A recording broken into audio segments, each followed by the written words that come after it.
Guys, Olosan is now showing on YouTube via Yoruba Plus. Olosan ti ń show lọ́wọ́ on YouTube. Click on Yoruba Plus.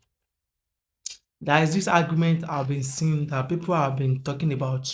Àwọn èèyàn kọ̀ọ̀kan sọ̀rọ̀ nípa pé báwo ló ṣe jẹ́ tí òkú yẹn ó pa ògbó kọ́pà tó bá ti wù lọ wò tó bá ti wù ó máa yẹ.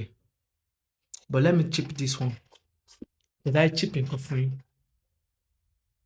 Kí ni reason tí Yorùbá fi gbàgbọ́ nínú wípé tá bá fẹ́ gba ilé ká máa kún fàdúrà?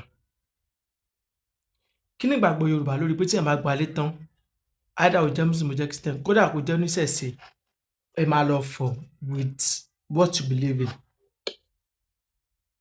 tó bá yẹ pé lóòótọ́ ni.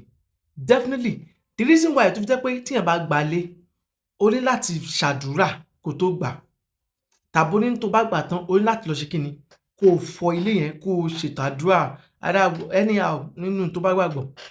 Ó ní pé ó dàbí ìgbà tán bá ní pé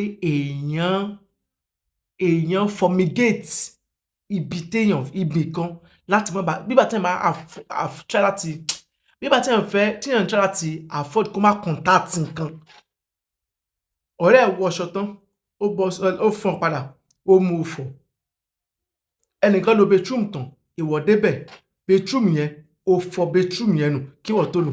Kí ló ń try láti ṣe? Kí ló tí ìgbà tọ́rẹ́ ẹ kúrò ní bathroom tó toilet tán tí wò toilet lórí mọ́lẹ̀ kó ní ọ̀rẹ́ mi ló ní infection tèmi náà bá jókòó lé lórí infection lẹ́rùn.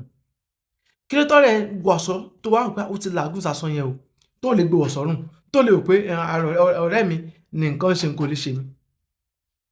We are doing all this thing láti má bàa contact nǹkan míì ni. So àwọn people yẹn ilé tó ń gbà ilé yẹn ó ti wà affected. There is no way tí ò ní affect àwọn náà. And we all believe that wọ́n ní bẹ́lẹ́ṣẹ̀ bá ń jìyà olódodo máa ń pín bẹ́ẹ̀. That's just the fact. So we don't need to be parabolating. So and nowadays like àtẹni láti rojọ́ jù.